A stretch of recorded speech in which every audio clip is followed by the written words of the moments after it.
Maligayang pagdating mga baliw. Bago tayo magsimula, ay mag-subscribe ka muna. Dahil pag hindi mo ito ginawa, ay may matandang biglang magpapakita sa iyong likuran at sasakalin ka nito. At minsan naman ay may sisilip sa iyo mula sa ilalim ng iyong kama. Kaya pindutin mo na ang subscribe button habang maaga pa. Salamat! Ito ang kwento ni Ana. Si Ana ay nagtatrabaho bilang isang personal secretary ng may-ari ng isang malaki at pribadong kumpanya. Si Ana ay nasa 20 taong anyos pa lang at dalaga pa ito. Ang kumpanyang pinagtatrabahuan ni Ana ay isang kilalang cosmetic brand. Nagpo-produce sila ng mga sari-saring produktong pampaganda. May panglalaki at pangbabae, mga pampaputi, pampatangkad at marami pang iba. Ang boss ni Ana ay isang lalaki. May katandaan na ito. Hindi na nga ito palaging nagpapakita sa opisina. Sa tuwing magpapa-meeting ito ay naka-online meeting lang sila. Si Ana ang nag-aayos ng schedule para sa mga meeting nito sa mga kliyente at sa mga staff ng opisina. Maswerte si Ana sa kanyang boss. Mabait ito. Hindi lang kay Ana kundi sa lahat ng empleyado sa kanyang kumpanya. Si Ana ang tumatayong tagatanggap ng lahat na kailangan iparating sa kanya. At sa tuwing Biyernes lang ito pumupunta sa opisina para ayusin ang mga nakaabang na papeles para sa kanya. At minsan ay si Ana din ang pumupunta sa kanyang bahay para magpaperma. Isang araw nalungkot ang buong kumpanya nang biglang nagpahayag ang boss nila na ang asawa na niya ang hahawak ng kumpanya. Aayusin lang niya ang lahat na kailangan sa loob ng isang buwan. Pagkatapos, ang asawa na ang magpapatakbo ng buong kumpanya. Dahil dito ay nalungkot ang iba at ang iba naman ay medyo kinabahan dahil hindi nila kilala ang asawa ng boss nila. Kung ano-ano ang naiisip ng iba. Merong nagsasabi na baka daw mahigpit at mataray ito, pero hindi ito pinansin ni Ana. Dahil sa kanya ay wala din naman magbabago sa kanyang trabaho. Ang importante ay gawin lang niya kung ano ang kailangan at ang ginagawa niya sa dating boss. Siguradong magiging maayos din ang lahat. At hindi pa naman nila kilala ang ugali ng asawa ng kanilang boss. Kaya bahala na. Yan ang nasa isip ni Ana. Dumating ang tinakdang araw. Maaga ang lahat. At inihanda ang buong opisina sa pagdating ng kanilang bagong boss. Ang ibang empleyado ay hindi mapakali. Merong kinakabahan. Meron din excited. Pero si Ana ay wala lang. Parang baliwala lang sa kanya. Tuloy lang ang kanyang pag-aasikaso sa mga kailangan gawin. Pagkalipas ng isang oras ay biglang may magarang sasakyan na tumigil sa harapan mismo ng building. Agad binuksan ng gwardiya ang pinto ng sasakyan at inihanda ang payong. Ito na, bumaba na sa sasakyan ang isang babae. Sobrang ganda nito. Napakakinis, napakabata nito tingnan at hindi mo iisipin na asawa ito ng kanilang dating boss. Dahil kung titingnan mo ay iisipin mong anak niya ito at hindi asawa. Nagulat ang lahat at natulala. Parang hindi sila makapaniwala na asawa ito ng kanilang matandang boss. May mga nagbubulungan na baka anak ito at hindi asawa. May mga nagbiro din na. Iba talaga pag mayaman kahit amoy lupa na kaya pa mag-asawa ng bata kasi may pera. Sabay na hagikhikan ng pasimple. Agad naman ito dinilatan ni Ana ng mata para tumigil. Agad naman tumahimik ang mga ito. Nang makapasok na ang bagong boss nila ay agad silang binati nito at nagpakilala. Ang pangalan daw niya ay Mrs. Amanda. Tawagin na lang daw siya ng Ma'am Amanda. Agad naman tumugon ang lahat at binati siya ng mga ito. Agad naman pinansin ni Ma'am Amanda si Ana. At nagsabi ito na, "Miss Ana, ikaw ba ang sekretary ng aking asawa?" Agad naman tumugon si Ana at nagpakilala ito. Ngumiti naman si Ma'am Amanda. Napansin ni Ana na napakabango nito. Sobrang lakas ng kanyang pabango. Napansin din ito ng ibang empleyado. Ngunit meron ibang parang hindi kaya ang tapang ng pabango niya at parang napapabahing na. Pilit naman itong binaliwala ni Ana. Pagkatapos magpakilala ni Ma'am Amanda sa mga empleyado ay pumasok na ito sa kanyang opisina at sumunod naman si Ana. At agad itong inihanda ang mga dokumento na kailangan makita ni Ma'am Amanda. Nagpatuloy ang araw ng normal. Wala naman kung anong kakaiba sa kinikilos ng kanilang bagong boss. Mabait din ito. Sumapit ang 2:00 ng hapon. Tumayo na ang kanilang boss at nagsabi ito kay Ana na mauuna na ito umuwi. Pakiredy na lang ang mga kailangan para bukas at kung may meeting man ay ihanda na lang ang mga schedule sa umaga bago siya dumating. Agad naman tumugon si Ana at nagpaalam na si Ma'am Amanda. Nang pauwi na si Ana ay agad itong niyaya kanyang best friend na si Jane. Si Jane ay kasamahan din sa trabaho ni Ana, pero sa ibang departamento ito. Habang naglalakad ang dalawa papunta sa parking kung saan nakaparada ang sasakyan ni Ana ay napansin nila si Ma'am Amanda. Nasa parking pa ito at naninigarelyo. Hindi masyadong tinuunan ng pansin ito ng dalawa at sumakay na lang sa sasakyan. Habang palabas na sila ng parking ay napansin nila na may dumating na puting sasakyan at tumigil ito sa tabi ng sasakyan ni Ma'am Amanda. Inisip nila Ana at Jane na baka dumating ang asawa ni Ma'am Amanda at sinundo siya nito. Nakita nilang sumakay si Ma'am Amanda sa sariling sasakyan at hindi sa puting sasakyan. At magkasunod itong lumabas ng parking. Hindi naman na ito masyadong pinansin ng dalawa. Habang nasa bayahe sila ay biglang napag-usapan ng dalawa ang tungkol kay Ma'am Amanda. Napakakinis daw nito at napakabata tingnan. Ang sabi pa ni Jane ay kung yun daw ba ang epekto ng mga gamot na binebenta nila o nagpaparetoke si Ma'am Amanda. Ngumiti naman si Ana at nagsabi na mukhang natural naman ang pagkakinis ng balat ni Ma'am Amanda. Parang hindi gawa sa retoke, kaya baka yun nga ang epekto ng mga gamot nilang pampaganda. Tumango naman si Jane at sumangayon, pero nabanggit ni Ana na habang tumagal ang pagsasama nila ni Ma'am Amanda sa loob ng opisina, ay parang may napapansin si Ana sa amoy ni Ma'am Amanda. Habang tumatagal ay parang nagiging malansa ang amoy nito. Kung ikukumpara daw ni Ana ang lansa ng amoy nito, ay parang amoy daw ng hilaw na karne ng baka. Ngunit sa tuwing naamoy daw ni Ana ang lansa, ay agad daw na naglalagay ng pabango sa katawan si Ma'am Amanda. Parang alam din niya ito at pilit na tinatakpan ng pabango. Nagsabi naman si Jane na baka side effect sa sobrang gamit ng mga gamot pampaganda. Sabay nagtawanan ang dalawa. Naisipan ng dalawa na gumala at kumain. Habang kumakain ang dalawa ay biglang pumasok sa usapan ang tungkol kay Ma'am Amanda. Nabanggit ni Jane na bakit daw ganun kabata tingnan si Ma'am Amanda samantalang ang asawa nito ay sobrang tanda na. Ayon pa kay Jane ay siguro hindi gumagamit si Sir ng mga produkto nila dahil ayaw niyang mangamoy malansa. Sabay nagtawanan ng pabulong ang dalawa. Kasunod na araw, habang nasa opisina si Ana at naghahanda ng mga dokumento, dumating si Ma'am Amanda. Iba ang aura nito at parang lalong bumata. Ngumiti naman si Ana at binati ito. Ganon din si Ma'am Amanda, ngumiti ito ng maganda. Nagpatuloy ang araw. Habang nagtatrabaho sila ay medyo inaantabayanan ni Ana ang amoy malansa, ngunit sa araw na ito ay wala. Buong araw na walang naamoy sa Ana na malansa at hindi rin nag-uulit ng lagay ng pabango si Ma'am Amanda. Naisip ni Ana na baka kahapon ay kumain lang ito ng karne ng baka at baka pinapawisan kaya medyo sumisingaw ang amoy sa katawan. Binaliwala naman na ito ni Ana at nagpatuloy lang ito sa pagtatrabaho.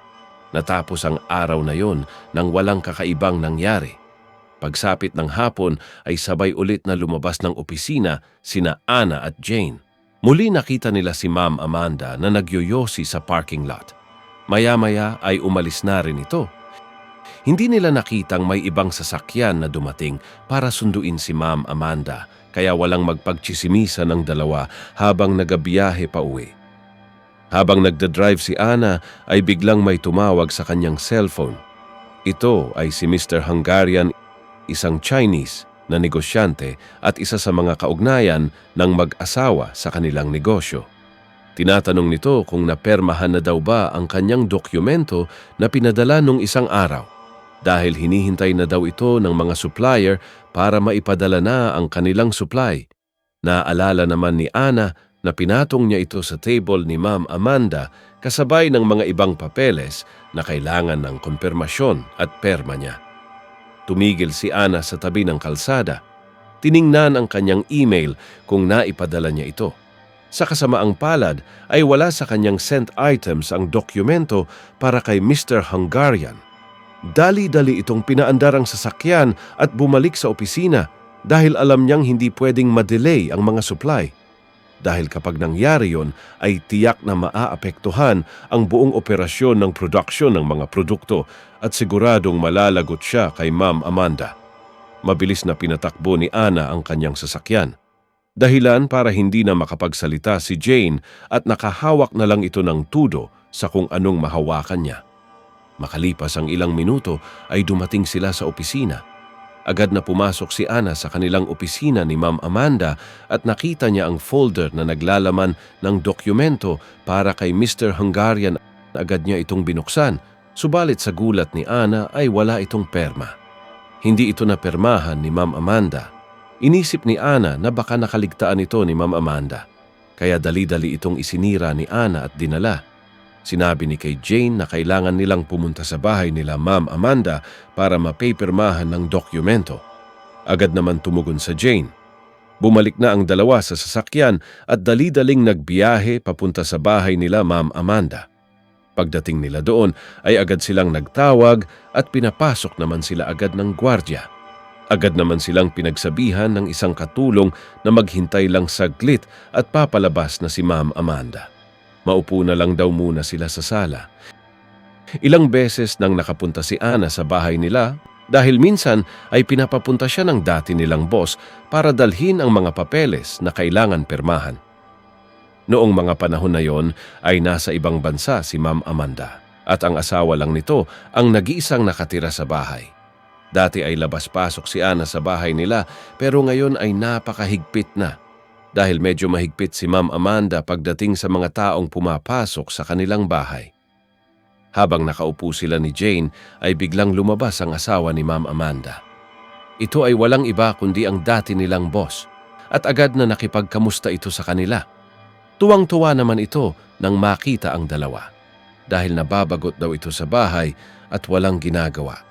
Hindi na nag-aksaya ng panahon si Ana at agad na binanggit ang tungkol sa dokumento na hindi na pirmahan ni Ma'am Amanda. Agad itong inabot sa dating boss para makita. Agad naman itong binuksan at tiningnan. Sinabi niya na baka nakaligtaan ito ni Ma'am Amanda dahil hindi pa masyadong nasasanay sa kanyang bagong obligasyon. Nagpresenta naman ito na siya na lang daw ang peperma para hindi na maghintay ng matagal sila Ana at Jane. Agad itong tumayo at kukuha lang daw ng ballpen sa kanyang kwarto. Habang naghihintay ang dalawa ay napansin ni Jane ang malaking litrato sa kabilang bahagi ng sala.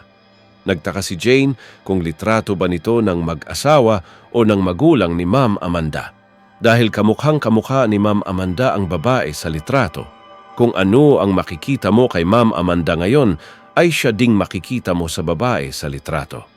Halos magkasing edad din sila tingnan. Ngunit ang lalaki sa litrato naman ay parang batang version ng kanyang asawa. Pero inisip ni Jane kung si Ma'am Amanda at ang kanyang asawa ang nasa litrato. Bakit napakatanda na ni Sir kung ikumpara kay Ma'am Amanda?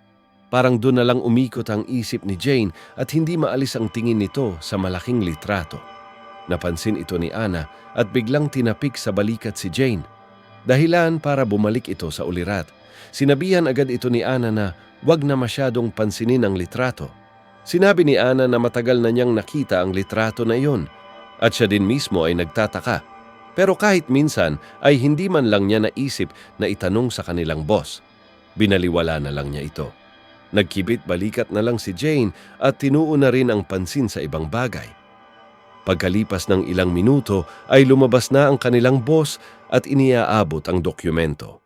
Nagsabi ito na may perma na daw ang mga papel at pwede na ipadala kay Mr. Hungarian. Agad naman nagpasalamat ang dalawa at nagpaalam kasi babalik pa sila ng opisina para i-email ang nasabing papeles. Nagpasalamat din ang kanilang boss dahil talagang ginawan ng paraan ng dalawa para hindi magkaroon ng aberya ang operasyon ng kumpanya. Nagbiro pa ito na huwag silang umalis sa kumpanya. dahil siguradong magsasara ito pag wala silang dalawa. Sabay nagtawanan ang tatlo. Nagbiyahe na ang dalawa pabalik sa opisina. Pagdating nila ay agad na iniskan ni Ana ang mga papeles para ma-email na ang mga ito kay Mr. Hungarian. Paglipas ng ilang minuto ay natapos na nila ang kailangang gawin. Binalak ng dalawa na kumain na muna sa labas bago umuwi. At agad naman sumang-ayon si Jane. Nang nakasakay na sila sa sasakyan at palabas na sana ng parking area, ay biglang nakita nilang dumating ang puting sasakyan. Naalala nila na ito ang puting sasakyan na sumundo kay Ma'am Amanda noong nakaraang araw. At dahil may pagkamarites itong dalawang magkaibigan, ay pinarada ni Ana ang sasakyan sa hindi kalayuan sa parking area ng kumpanya kung saan matatanaw nila ang main gate at makikita nila pag lumabas ang mga sasakyan. Maya't maya ay nakita nilang dumating ang sasakyan ni Ma'am Amanda. Palaisipan sa dalawa dahil nasa bahay naman ang asawa nito at ang alam nila ay kanina pa ito nakauwi. Bakit pumunta pa sa opisina? Naisip ni Ana na baka may problema sa kumpanya. Pero kung meron man, ay dapat alam din niya dahil siya ang nag-aasikaso ng mga papeles at dokumento ng kumpanya. Inisip niya na baka may mga personal na bagay ang mag-asawa na hindi pwede ipaalam kahit kanino. Ganun pa man ay hinintay nilang lumabas ang dalawang sasakyan. Balak ng dalawa na sundan ang mga ito pag lumabas. Lumipas ang ilang minuto at nakita nilang lumabas ang dalawang sasakyan. At sinundan agad nila ito. Agad naisip ng dalawa na iba ang direksyon na tinutungo ng mga ito at kasalungat sa direksyon ng bahay ng kanilang boss. Ilang minuto din silang tumatakbo at nakita nila na tumigil ang dalawang sasakyan sa tapat ng isang lumang bahay. Parang isang ancestral house ito. May kalumaan na at medyo madamo din ang paligid. Marami din naman mga kabahayan sa katabi nito dahil ito ay nasa syudad pa rin. Maraming tao sa kalsada, tipikal na nakikita sa isang bayan. Pinarada ni Ana ang sasakyan sa hindi kalayuan kung saan makikita nila ang dalawang sasakyan. Doon ay inabangan nilang bumaba si Ma'am Amanda at kung sino man ang nakasakay sa puting sasakyan. Biglang nabanggit ni Jane na baka may ibang kalaguyo si Ma'am Amanda. Nagbiro pa ito na baka naghahanap ito ng mas bata dahil malamang hindi na siya kayang paligayahin ng kanyang asawa dahil matanda na ito. Agad naman siyang siniko ni Ana at sinabi na, "Ang dumi naman ng isip mo, Jane. Hindi pa nga natin nakikita. Yun na agad ang inisip mo. Ang swerte naman ng lalaki. Malamang magandang lalaki din yon at siguradong mainit. Papatol ba naman si Ma'am Amanda sa pipitsuging lalaki?" Sabi ni Ana at sabay nagtawanan ang dalawa. Maya-maya ay nakita nilang bumukas ang pinto ng puting sasakyan at may bumaba na isang babae. Maputi din ito. Makinis at parang kaidaran din ni Ma'am Amanda. Mukhang mayaman din. Lumaki ang mata ng dalawa sa nakita. Kabaligtaran ito sa iniisip nila. Bumaba din ng sasakyan si Ma'am Amanda at sabay na pumasok ang dalawa sa lumang bahay. Dahil sa hindi makapagpigil ang dalawa at gustong-gusto malaman ang nangyayari ay bumaba din ang mga ito. At sinundan sila Ma'am Amanda. Lumapit sila sa bahay at nagmasid-masid sa paligid. Walang nakitang kakaiba ang dalawa. Parang lumang ancestral house lang ito. Walang espesyal pero nagtataka ang dalawa ano naman kaya ang gagawin nila Ma'am Amanda sa lugar na ito. Nakita nilang naiwang bukas ang gate. Sinilip nila. Walang tao. Agad naisip ng dalawa na pumasok at tingnan kung ano meron sa loob ng bahay. Tumingin sila sa paligid. Medyo madumi ang paligid ng bahay. May mga lumot na ang pader at may mga gumagapang na kung anong ugat sa mga gilid ng haligi ng bahay.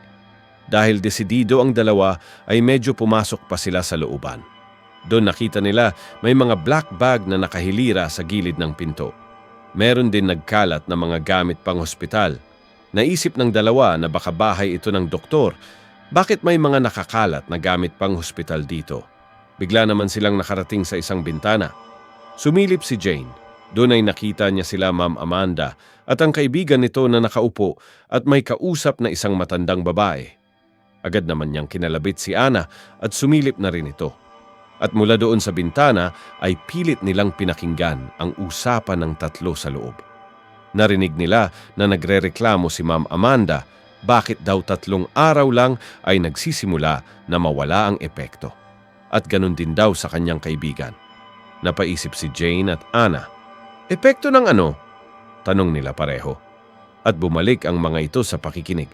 Narinig nilang nagsalita ang matanda at nagsabi ito na, dahil ilang taon na rin kayong kumakain nito ay ang katawan ninyo ay unti-unti nang nasasanay at hindi masyadong tumatagal ang epekto. Sinabi ng matanda na customer pala itong si Ma'am Amanda ng kanyang kapatid sa ibang bansa at doon ginagawa ang sinasabing pagkain. Ang kaibigan naman niya ay ganun din, ngunit nandito lang ito sa loob ng bansa. Mas lalong naging interesado ang dalawang marites sa naririnig. Nagtanong naman ang kaibigan ni Mama Amanda na ano ang kanilang gagawin para bumalik ang tagal ng epekto sa kanilang katawan. At nagtanong ito kung meron daw ibang klaseng pagkain para dito. Sumagot ang matandang babae na, meron. Meron isang klase, pero bihirang-bihira ito. At kung meron man, ay halos walang nakakaalam. Maswerte daw ang dalawa at merong hawak ngayon ang matandang babae. Pero sinabihan niya agad ang dalawa na, halos 10 beses ang taas ng presyo nito kumpara sa ordinaryong klase. Pero ang epekto nito ay mahigit sa 1 taon ang tagal. Agad naman lumaki ang mata ng dalawa at walang dalawang isip na nagtanong kung magkano ang presyo. Ngumiti ang matandang babae at magsasalita na sana ito. Ngunit may isang lalaki na biglang pumasok at dali-daling may binulong sa matanda. Nakita ng dalawa na biglang lumaki ang mata nito at parang umabot sa taenga ang ngiti nito. Tumango ito sa lalaki. Agad naman na lumabas ang lalaki at may inabot ito sa kabilang pinto. Bumalik ito sa tabi ng matanda at may pinatong na isang kulay pulang box. Ito yung klase ng box na ginagamit sa hospital. Ito yung nilalagyan ng dugo o kung anumang buhay na organismo. Agad din na lumabas ang lalaki. Dahil sa balitang ito ay ngumiti ng tudo ang matanda. At tumingin ito kina Ma'am Amanda. Nagsabi ito ng, napakaswerte niyong dalawa. Parang nagtataka naman ang dalawa at parihas nagtaasan ang kilay ng mga ito. Nagsabi ang matandang babae na, alam niyo kung bakit? Dahil sa laman ng box na ito. Sabay tumawa ito ng malakas. Nagtanong naman ang kasama ni Ma'am Amanda na, ano ba ang laman ng box na yan? Agad sumagot ang matanda na, bago ko sabihin ang rason ay gusto kong malaman ninyong dalawa na bukod sa binanggit ko kanina ay meron pang isang klase. Mas higit na malakas ang epekto. Sigurado yan. Dahil sa tagal naming ginagawa, ito ay 3 beses pa lang ako nakahawak ng ganitong kabihirang klase. Ngunit sasabihin ko sa inyo, hindi biro ang presyo nito. Pero sa katulad niyong dalawa ay siguradong baliwala sa inyo ang ganitong halaga. Naging seryoso ang mukha ng dalawa at mukhang parihong interesado ang mga ito. Sabay nagtanong kung magkano. Ngumiti ang matanda at nagsabi ng 5 milyong piso. Nagulat naman sina Jane at Ana sa narinig. Nagtataka ang dalawa kung ano kaya ang laman ng box na yon at bakit ganun kalaki ang presyo. Agad naman nagtanong si Ma'am Amanda na kung bakit ganun ang presyo nito at ano ang pinagkaiba nito sa nakasanayan nilang pagkain. Umubo ang matanda at nagsimula magpaliwanag. Sabi nito ay, ang epekto ng laman ng box na ito ay mahigit sa 10 taon ang tagal. Ang sinabi ko kanina ay baliwala pa yon kumpara sa isang to. Tulad ng sinabi ko kanina ay sa tinagal ko na sa ginagawang ganito ay pangatlong hawak ko pa lang ito. At ang 2 customer ko na kumain nito ay hindi na bumalik mula noon. Buhay pa sila hanggang ngayon. Ang isa ay naka-4 na asawa na at may-ari ng 4 na malalaking kumpanya. Ikaw ba naman ang hindi tumatanda? Bawat kumpanya ng kanyang naging asawa ay nakuha niya. Kaya namumuhay na ito bilang isang reyna sa ngayon. Lumaki ang mata ng dalawa sa narinig at parang parihas din ang balak gawin ng mga ito. Hindi naman makapaniwala sila Jane at Ana sa naririnig. Biglang napatanong si Ana na, hindi sila tumatanda dahil sa pagkain na yon. Ano kaya yon? at hindi ito makapaniwala na mayroon palang ganitong klaseng pagkain sa mundo. Agad naman bumalik sa pakikinig ang dalawa. Biglang nagtanong naman si Ma'am Amanda kung ano naman ang nangyari sa isa pang customer na nakakain din nito. Sinabi ng matanda na, hindi rin siya tumanda, nagkaroon ng 2 asawa at ang alam ko ay umalis na ito ng bansa. Sa ngayon wala na akong balita sa kanya. Pero tiyak na isa na rin itong reyna sa kanyang buhay at bumalik ang tingin nito sa dalawa. Nagtanong naman ang kasama ni Ma'am Amanda na gusto niyang malaman kung bakit iba ang epekto nito kumpara sa dati. Sumagot naman ang matanda na, ang pinagkaiba nito ay, ang ama ng fetus na ito ay siya din ang lolo nito. Yun ang sinabi sa kanya ng aborsyonista. Ibig sabihin 3 henerasyon sa isang sangkap. Kaya ganito ito kalakas at ganun katagal ang epekto kumpara sa ordinaryong fetus na nakasanayan niyong kainin. Lumaki ang mata nila Jane at Anna sa narinig. Fetus? Sabay na tanong ng dalawa. Kumakain sila ng bata, sabi ni Jane. Sabay nagtakip ng bibig ang dalawa at biglang kinabahan sa narinig. Kahit ganun na ang narinig ng dalawa ay pinilit nilang pakinggan ang sunod na usapan ng 3 sa loob. Sumilip ulit ang dalawa at nakita nilang nakatayo na ang 3 at hawak-hawak na ng matanda ang box. Bukas na ito at nakasilip sila Ma'am Amanda at ang kanyang kasama sa loob nito habang nakangiti. Nang biglang nagtanong ang matanda ng, ano? Ihahanda ko na ang mga sangkap sa pagkain ninyo. Sabay tumingin ito sa dalawa ng nakangiti. Agad naman tumingin din ang dalawa at sumagot na, sarapan niyo po ang pagluto.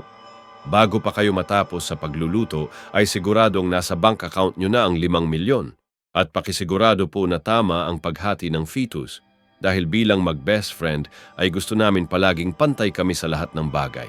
Sabay ngumiti ang mga ito. Hindi naman nakinaya nila Jane at Anna ang naririnig at agad na kumaripas palabas ang mga ito. Nang makabalik sila sa sasakyan ay parihas tulala ang dalawa at hindi makapaniwala sa narinig. Maraming pumapasok sa isipan nila, ang amoy malansa, ang litrato sa bahay ng boss nila. Kaya pala napakabata ni Ma'am Amanda kumpara sa asawa nito ay dahil kumakain siya ng fetus. Isa siyang halimaw, kumakain siya ng tao. Iniisip ng dalawa na ipaalam sa kinauukulan. Ngunit naisip ni Jane na hindi naman sila ang pumapatay.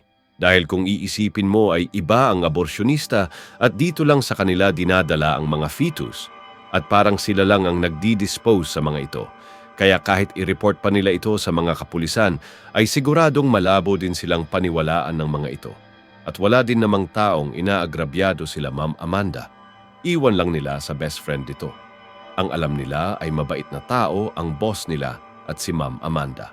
Kaya sa isip ng dalawa ay pabayaan na lang ang buhay ng mga ito at tuluyan ng nagbiyahe ang dalawa pauwi. Kinabukasan pumasok ang dalawa sa trabahong may mabigat na dinadala sa isipan. Maya't maya ay dumating si Ma'am Amanda. Maganda ang aura nito. Nakangiti at mukhang masaya tulad ng nakagisnan. Ngumiti naman si Anna at binati ito.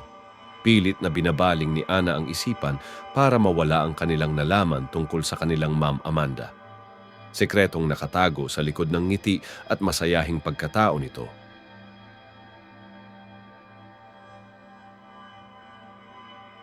Ang ginagawa ni Amanda ay isang child cannibalism or fetal cannibalism. Ito ay ang pagkain ng isang sanggol or fetus.